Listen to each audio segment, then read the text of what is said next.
Did you get to work for Dennis at all?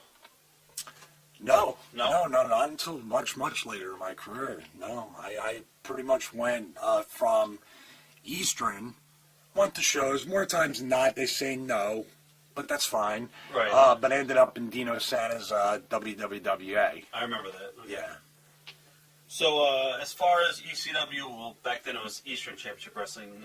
Todd took over the company. He was the owner at the time, after Joel pretty much got out of the business. Did you sense that he was going to really become bigger than they already were with the TV tapes coming up in Cabrini College? No, I just thought it was cool that there was a local wrestling thing that had its own TV, and like I was aspiring to get to that, and knew I had no business being on their television at the time. Right. No, I didn't. You never know when you're actually in it. When you look back, you say, "Wow, that was really cool." But that'll be the theme throughout ECW too. You know, the history of it. Now, were you at the Cabrini College tapings? I don't Never. think you worked, right? No. I stayed away. Yeah, I don't remember seeing you at all there. I really just stayed away and tried to find so many other places to just learn my craft and learn.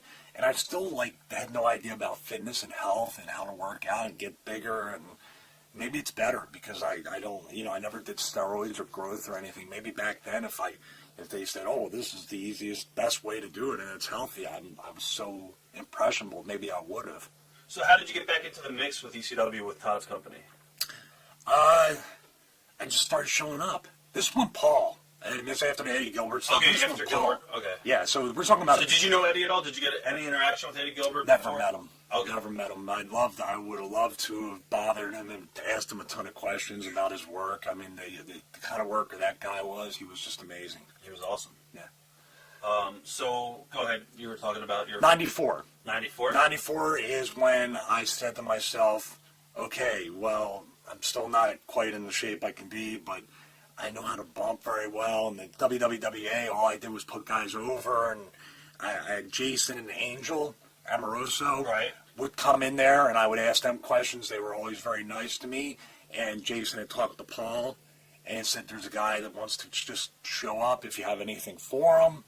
Even to get choke slammed by 911, which I sort of cursed myself because that's all I was doing for months. But he said, there's a guy who wants to come, just bring his gear bag. You need him for anything, he'll be there. And Paul's like, yeah, tell him to come. What was the very first show you showed up at? Which one was that? I think it was Jim Thorpe. Jim Thorpe was? Okay. I think it was Jim Thorpe the night we're talking about, possibly, the Kevin Sullivan, Eric Sims thing. Right. Because I remember when I came in, I got choke slammed 5 times in that ring. Wow. By 911. And that's all I did. Me and Donnie Allen? Donnie Allen and Dino Sendoff. Yeah, Dino Sendoff. So we were the 3 guys that would always get chokes doubled and all that stuff and everything. And that's all we did for a long time. That was a good 6 months up until when Raven came in. Or I set up for Raven's arrival. Now, what was the farmer's market that we used to run? It wasn't Downtown. There was another one before. Quakertown? What was it? Quakertown? No, there was another farmer's market. I know it was the first time I ever met Francine. She was there. It was the night that OJ got chased by the cops. We ran that building. I don't know if you remember. I do not remember that. I remember Downtown's farmer market. I remember Downtown farmer market. I remember Quakertown. Dude, we're in Pennsylvania. Yeah. Farmer's market on every block.